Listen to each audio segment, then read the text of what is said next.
기호 3번 최승필이야. 다시 한국에 새로워진다. 언어와 AI 기술로 미래. 안녕하세요. 기호 3번 최승필입니다. 오늘은 교육 부분에 대해서 말씀드리겠습니다. 어문학 계열 전공학점 자율화와 유연화 제도에 대해서 말씀드리겠습니다. 저는 공약집에 어문학 계열 전공학점을 42학점에서 60학점 사이에서 각 전공별로 자율적으로 선택하도록 하는 방안을 담았습니다. 왜냐하면은 언어별로 어떤 언어는 배우기가 어렵고 어떤 언어는 상대적으로 배우기가 용이할 수 있습니다. 예를 들어서 아랍어 같은 경우에는 문자 자체를 쓰는 것만으로도 대단히 어려운 언어거든요. 그래서 각 언어별 특성에 맞추어서 담당 학과에서 어떤 규모의 전공학점을 유지할 것인가를 결정하는 것이 필요하다고 생각합니다. 학교가 재정적으로 어렵다 보니까 교원 충원이 제대로 이루어지지 않고 있습니다. 그런데 교원 충원이 제대로 이루어지지 않으면 학교 교육이 형해화되는 것은 물론이고 또 학생들이 충분히 누려야 할 교육권도 침해됩니다. 따라서 퇴직 교원이 생겼을 때는 그 자리를 즉시 채우는 적시에 충원하는 방안을 시행하려고 합니다. 실수강생 대비 교원 충원 제도를 실시하려고 합니다. 왜냐하면 원래 학과 정원은 있거든요. 그런데 원래 학과 정원 말고 이중 전공이 있고요, 부전공이 있고 외국인 학생이 있습니다. 그렇다 보면은 원래 정원에 비해서 보다 훨씬 몇 배의 많은 학생들이 한 강의실에 들어오게 되는 것입니다. 이렇게 되면은 가르치는 교원의 입장에서는 학생들에게 신경을 많이 못 쓰게 되고요.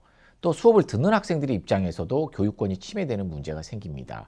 따라서 실수강생 대비 적정 인원을 편성해서 교원을 충원하려고 합니다. 그렇다면 학생들은 또 그 적정한 인원 내에서 교수님으로부터 충분한 학생 지도 서비스도 받을 수 있고 교원도 양질의 강의를 수행할 수 있는 장점이 있습니다. 외국인 학생이 많은 과에 대해서는 저희가 지원이 필요하다고 생각합니다. 왜냐하면 외국인 학생 그 자체에 대한 케어를 위한 비용도 들어가고요. 그다음에 또 하나가 그 내국인 학생과 함께 외국인 학생들이 수업을 받게 되면은 내국인 학생에 대한 지원도 함께 이루어져야 되거든요. 외국인 학생들과 서로 같이 수업을 받다 보면은 여러 가지 불편한 점도 생길 수도 있고 또 물론 좋은 점도 많습니다만은 그래서 발생할 수 있는 여러 문제점들을 보완할 수 있게 지원 제도를 마련할까 합니다. 저도 유학을 했었습니다. 저도 이제 당시에 외국인 학생이었죠. 그러다 보면은 제가 독일어가 완전하게 익숙한 언어는 아니었거든요. 그렇다 보면은 독일 학생들의 그 수업 속도에 따라가기가 어려운 경우들도 많이 발생합니다. 물론 나중에는 이제 유학 후반부에 가게 되면은 독일 학생들하고 차이가 거의 없어지지만은 유학 초반부에는 그런 현상들이 나타나죠. 따라서 외국인 학생을 위해서 양질의 교육을 시키고 또 내국인 학생은 또 나름대로의 학업 속도를 유지할 수 있게 해주기 위해서는 필요한 경우 별도의 클래스 설치를 각 과에서 결정해서 할 수 있도록 하겠습니다. 티칭 어시스턴트가 필요합니다. 대강의에서는. 예를 들어서 서울 캠퍼스에서 국가 리더 강의를 하는 경우에는 약 88명 정도의 학생들이 들어옵니다. 그러면은 강의실이 꽉 차거든요. 제가 그 학생들을 모두 케어하기는 쉽지 않습니다. 강의하랴, 학생들 지도하랴, 질문 받고 학생들에게 대해서 또 일일이 다 첨삭지도 해주고 이러기는 쉽지 않기 때문에 조교가 필요합니다. 따라서 강의 학생 수가 많은 대강의에 있어서는 대강의 조교 지원 제도를 실시하려고 합니다. AI 학과 교육환경 확충에서 가장 중요한 두 가지가 있습니다. 하나는 우리 학교가 충분한 GPU가 확보되어 있지 못하다는 점입니다. 또 다른 하나는 차기 학년에 대한 커리큘럼의 예측 가능성이 떨어진다는 겁니다. 따라서 저는 GPU 확보에 최선을 다하겠습니다. 그래도 GPU가 비교적 넉넉한 곳은 4대 과학기술원이거든요. 그래서 저는 이미 공약에 4대 과학기술원과의 AI 교육과 연구 협력을 제안한 바 있습니다. 그래서 그 첫 번째 사례로 저는 지스트와 지스트 AI 정책전략대학원과 MOU를 체결하였습니다. 상호 연구와 상호 교육 지원을 하는 것을 내용으로 하고 있습니다. 두 번째가 커리큘럼의 문제입니다. 커리큘럼은 우리가 학생들에게 미리미리 커리큘럼을 짜서 예측 가능성을 가질 수 있도록 해주고요. 그리고 그 커리큘럼이 현장과 가까운 곳이라면 현장과 가까운 AI 기업을 연결시켜주는 커리큘럼도 짜야 되고요. 또 제가 MOU를 체결한 내용 중에 하나는 4대 과학기술원과의 교육 교류였습니다. 그래서 그런 부분도 적극 활용해서 우리 학생들에게 보다 양질의 교육을 시킬 수 있는 커리큘럼을 사전적으로 예측 가능하게 확보하는 방안으로 진행하고자 합니다. 인재개발부총장제 신설에 대해서 말씀드리겠습니다. 저는 직장 생활을 오래 했습니다. 15년 동안. 그리고 바깥 생활을 아주 많이 했습니다. 다양한 업무를 하다 보면은 아주 많은 사회적 현상들을 만나게 됩니다. 그런데 우리가 맞닥뜨리는 사회에서 취업은 쉬운 관문이 아닙니다. 학생들에게 충분한 지원이 필요합니다. 그렇다면은 우리는 취업을 아주 작은 단위의 학교가 하는 서비스가 아니라 적극적으로, 공격적으로, 전략적으로 지원해주는 시스템으로 가야 합니다. 이를 위해서는 이를 전담할 수 있는 부총장 제도가 필요합니다. 시장 수요에 부합한 상경계열 및 경영계열 개편의 문제인데요. 먼저 저는 서울 캠퍼스 상경대학의 명칭을 경제통상대학으로 바꾸고자 합니다. 사실 상경대 이러면은 과거에 이제 제가 학교 다녔을 때의 그 명칭이거든요. 그런데 지금은 직관적으로 받아들여지지 않기 때문에 오히려 경제통상대학이 훨씬 더 직관적으로 잘 받아들여지고, 최근에 잘 아시다시피 통상 문제가 핵심이지 않습니까? 따라서 입시에도 이는 적절히 활용될 수 있을 것이라고 생각합니다. 두 번째, 경영대 개편 문제인데요. 경영대는 지금 아주 잘하고 있습니다. 그런데 경영대에서 만들어내는 여러 가지 프로그램에 대한 수요는 무궁무진합니다. 따라서 그러한 프로그램들을 경영대가 개발해서 잘 이끌어 나갈 수 있도록 적극적으로 지원을 하도록 하겠습니다. 그리고 경영대가 그 프로그램을 운영해서 수익을 거둬들인다면은, 제가 이미 이제 경영대뿐만 아니라 일반적인 원칙으로 제시를 했는데, 예를 들어 이 케이스에서는 경영대가 수익을 얻게 된다면은 저는 수익 공유제를 실시를 해서 고생하시는 경영대의 일부 내부 유보를 시킬 수 있도록 하겠습니다. 또 하나가, 금융의 흐름은 가상자산, 디지털 의 흐름이 강하게 부각되고 있습니다. 따라서 이에 대한 교육이 필요합니다. 저는 우리 금융 쪽에 특화되어 있는 우리 국제금융학과에 디지털 금융 그리고 가상자산 트랙을 설치해서 학생들이 선제적으로 변해가는 금융시장의 새로운 트렌드를 학습하고 연구하고 이러한 분야에 진출할 수 있도록 지원하도록 하겠습니다. 의생명과학대를 신설하려고 합니다. 의생명과학대에 들어오는 단위는 생명공학과, 바이오메디컬 공학부, 그 다음에 웰리스 학과가 들어오게 됩니다. 그래서 의생명과학대는 우리가 여러 중견병원과 MOU를 체결하기도 하고, 또 우리가 서로 협력할 수 있는 단위와도 적극적으로 MOU를 체결해서 연구와 교육이 입체적으로 이루어질 수 있도록 하고자 합니다. 저는 우선 중견병원과의 협력에 대해서 노력 중이며, 최근에는 제가 서울대학교 의대 건강문화사업단과의 MOU 건 문제를 구두로 합의를 하였고, 지금 구체적으로 방안을 진행 중에 있습니다. 기후환경대학원 설치에 대해서 말씀드리겠습니다. 우리 학교에는 기후환경 관련된 여러 가지 과들이 있습니다. 그리고 그 기능도 있고요. 대표적인 과가 환경학과입니다. 우리 학교 외대 환경학과는 대단히 유명한 과입니다. 역량도 뛰어나고 대기환경과 관련해서 나사와 공동 연구를 할 정도로 굉장히 뛰어난 역량을 가지고 있는 학과입니다. 그리고 우리 학교에는 기후변화 융합학부가 있습니다. 이곳에는 기후변화 정책과 관련된 경제학적 접근을 하시기도 하고, 또 에너지를 전문으로 하는 교수님이 계십니다. 따라서 이 두 개 학과가 가지고 있는 역량을 쳐서 기후환경대학원을 만들고자 합니다. 그래서 대학원의 석박사 과정들을 운영함으로써 학문 후속 세대를 양성하고자 합니다. 그런데 또 하나 우리 학교가 갖고 있는 장점이 있습니다. AI를 연구하시는 교수님 중에서 환경을 모티브로 해서, 환경을 대상으로 해서, 특히 좀 범위를 줄여보자면은 클라이밋 체인지를 대상으로 해서 AI 연구를 하시는 교수님도 계시고요. 저처럼 법학전문대학원에서 환경 소송을 가르치고 있는 교수도 있습니다. 따라서 우리는 기후환경 대학원을 만들 수 있는 충분한 역량과 잠재력이 있습니다. KFL 학부 전공 확대와 우수인재 유치에 대해서 말씀드리겠습니다. KFL 학부 내에는 두 가지 전공이 있습니다. 하나는 한국어 교육이고 또 다른 하나는 한국어 통번역입니다. 그런데 여러분도 잘 아시다시피 K컬처 대단하죠? 따라서 K컬처와 관련해서 한국어 콘텐츠와 관련된 학과를 만드는 것은 필요합니다. 또 하나, 여러분, 우리 KFL 학부에 몇 명의 학생들이 있는 줄 아세요? 700명이 넘습니다. 따라서 우리 학생들에 대한 적절한 지원도 필요합니다. 예술산업협력단 설치를 통한 한예종과의 협력 방안에 대해서 말씀드리겠습니다. 예, 제가 공약집에 가칭 예술산업협력단이라는 것을 제시했습니다.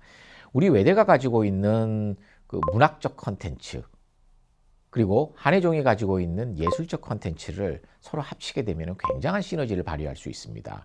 따라서 K컬처 시대, 그리고 현재 정부는 K컬처에 300조 이상을 투자하겠다고 이미 발표한 바 있거든요. 따라서 이 시기에 우리는 서로 강점을 가지고 있는 분야끼리 합쳐서 시너지를 발휘하는 것은 굉장히 중요하다고 생각합니다.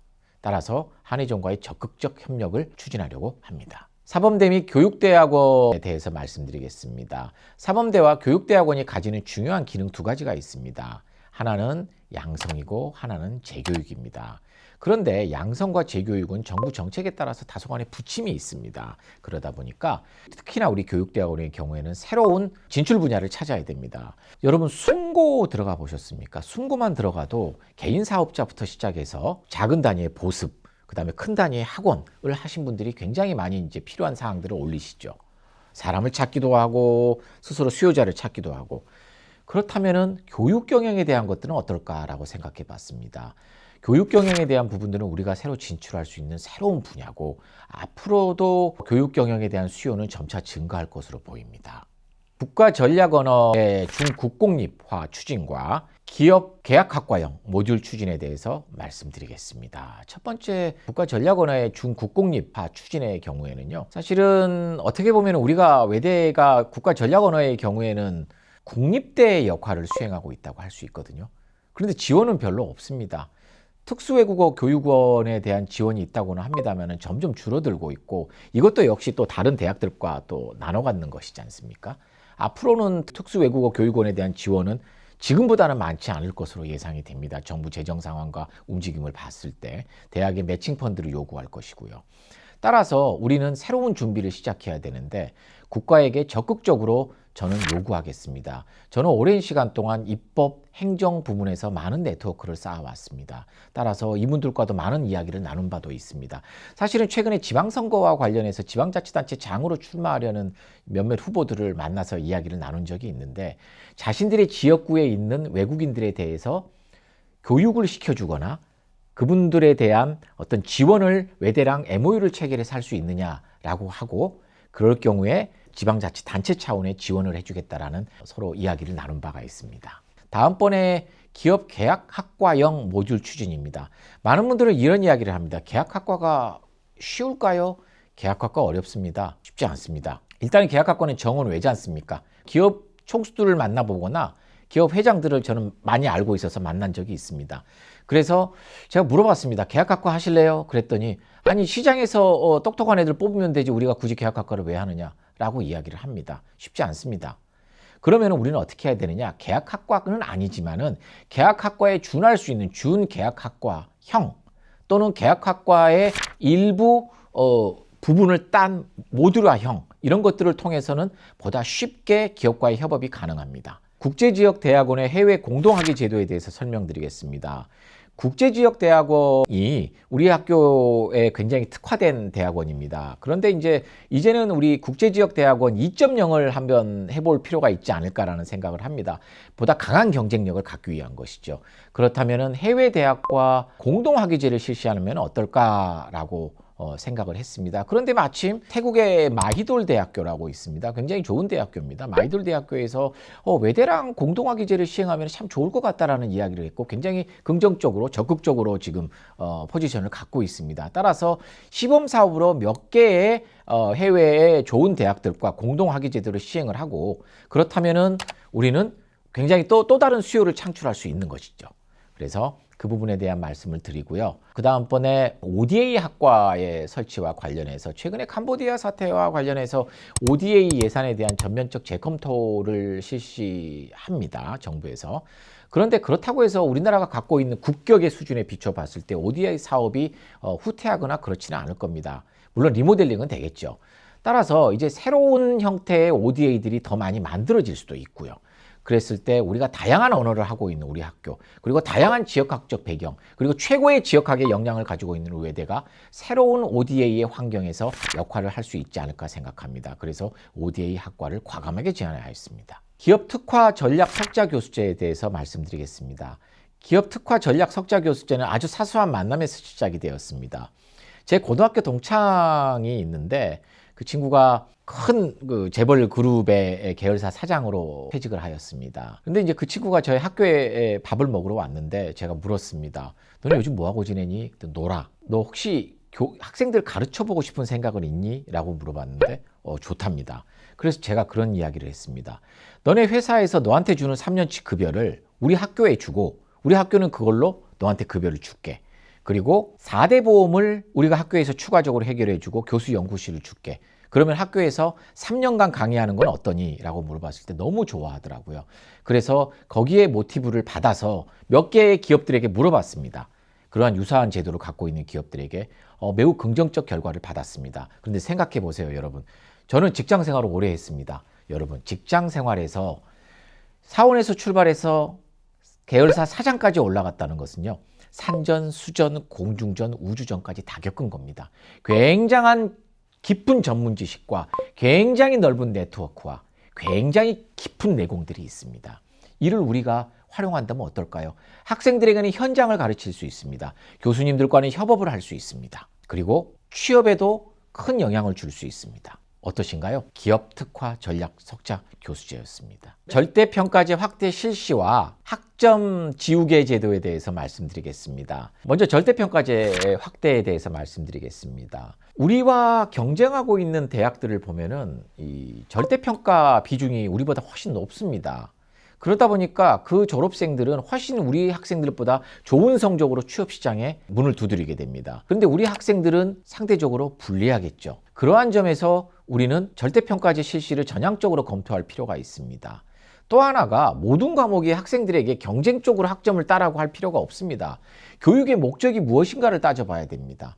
학생들에게 무엇을 가르치고 학생들에게 요구하는 수준이 어느 정도인가에 따라서 절대평가제를 시행할 수 있는 것과 시행할 수 없는 것이 갈리게 됩니다. 따라서 저는 각 학과 교수님들과 논의를 통해서 절대평가제 확대를 적극적으로 실시하고자 합니다. 또 하나가 학점 지우개 제도입니다. 우리가 이제 공식적인 언어로 학점 포기제죠. 저는 대학은 도전과 응전의 공간이어야 된다고 생각을 하거든요. 제가 듣고 싶은 과목이 있어요. 그런데 학점 경쟁이 너무 치열하다 보니까 저거 들으러 갔다가 듣고는 싶은데 학점을 잘 맞을 자신이 없어요.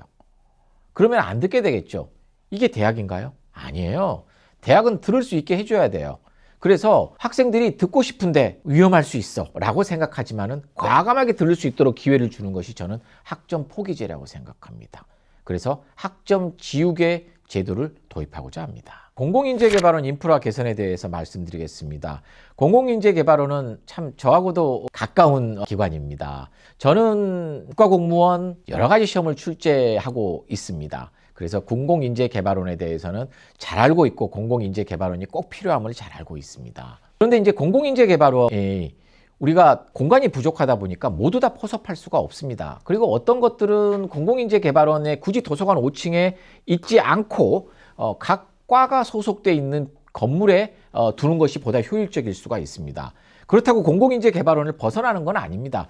공공인재개발원이라는 시스템 안에서 각각의 장소가 달라지는 것에 불과합니다. 그 대표적인 것으로서 저는 경영대 건물 안에 CPA반을 따로 만들까 생각 중입니다. 왜냐하면요, CPA를 많이 합격하기 위해서는요, 모수가 커야 됩니다. 모집단이 커야 되는데 지금 공공인재개발원의 수용 능력으로는 모수가 커질 수가 없습니다. 그래서 CPA를 준비하는 학생들이 충분히 공부할 수 있도록 모수를 키워서 그 키워진 모수가 들어갈 수 있는 공간을 마련해 주겠습니다. 그리고 사범대에 교원 양성 대비반을 공간을 매우 좋은 시설로 만들어 드릴 겁니다. 따라서 각각의 영역이 속한 건물에서 보다 좋은 공간에서 공공인재개발원이라는 엄브렐러 안에서 지원을 받으면서 공부할 수 있도록 하겠습니다. 학생 창업대학과 자격증 플랫폼 설치에 대해서 말씀드리겠습니다. 취업만큼 중요한 것이 저는 창업이라고 생각합니다. 왜냐하면은 오늘날에는 굳이 직장에 취직하지 않더라도 새로운 또 자아실현의 형태로 창업을 할 수도 있고, 그리고 창업이 성공할 수 있는 여러 가지 지원 인프라들이 많이 있거든요. 기술이 있어도 돈이 없었을 때 돈을 지원해 주는 기관도 있을 거고요. 기술이 있는데 법적으로 제한이 있을 때 이 법적 제한을 풀어주는 규제 샌드박스라는 것도 있습니다. 저는 정부 과학기술부에서 기술이 있는데 현재 규제에 부합하지 않는 기술들에 대해서는 이를 평가해서 지원이 필요하다고 생각하는 것에 대해서는 과감하게 규제를 없애주는 일을 해왔었습니다. 그리고 저는 금융 쪽에서도 금융혁신위원회를 하면서 새로운 어떤 그 디지털 금융, 핀테크와 관련해서도 법령상의 규제가 제한이 된다면 이를 풀어주고 지원해주는 역할을 수행해 왔습니다. 그리고 저는 한국거래소에서 기업 심사를 통해서 새로운 스타트업들이 성공해서 코넥스에 올라오고 또 코스닥으로 올라오고 그리고 이들이 코스피로 올라오는 전 과정을 지켜보았습니다. 창업에 대해서 누구보다도 많은 노하우를 알고 있습니다. 저는 학교에서도 이제 창업에 대해서 관심을 가질 때라고 생각합니다. 창업과 관련해서 학교는 기술 교육도 시켜야 되지만은 법률 지원, 회계 지원, 이와 관련된 여러 가지 교육도 시켜야 됩니다. 따라서 저는 창업대학을 설치해서 입체적으로, 전방위적으로 창업 지원을 할 계획입니다. 그래서 학생 창업 100개, 유니콘 20개를 만들어내는 것이 목표입니다. 다음번에 자격증 플랫폼입니다. 공공인재개발원에서 키워내는 인재들은 행시도 볼 거고 그리고 국립외교원도 갈 거고 CPA도 되고 교사도 되고 할 겁니다. 그 다음에 기자가 되기도 할 거고 그런데 그것 말고도 민간 영역에서 활약하는 학생들이 더욱 많겠죠. 그렇다면 민간 영역에서 필요한 자격증을 확보하기 위해서 많은 학생들이 노력하겠죠. 실제로 그렇습니다. 학생들을 많이 만나본 결과 학생들은 매우 다양한 자격증에 관심을 갖고 있었어요. 그런데 학교는 체계적으로 이러한 자격증을 취득할 수 있는 것들에 대한 지원 체계를 갖고 있지 않습니다.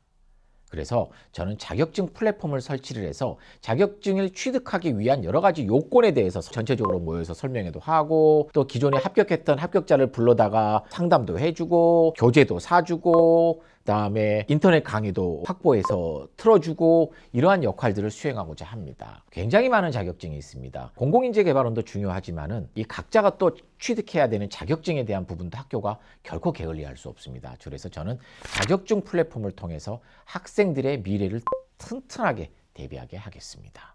언어를 기반으로 세상을 보는 눈과 과학의 힘을 가진 인재, 배움의 모든 순간이 성장이 현장이 되게 하겠습니다. 교육에 모든 열정을 다하겠습니다. 기호 3번 최승필이었습니다.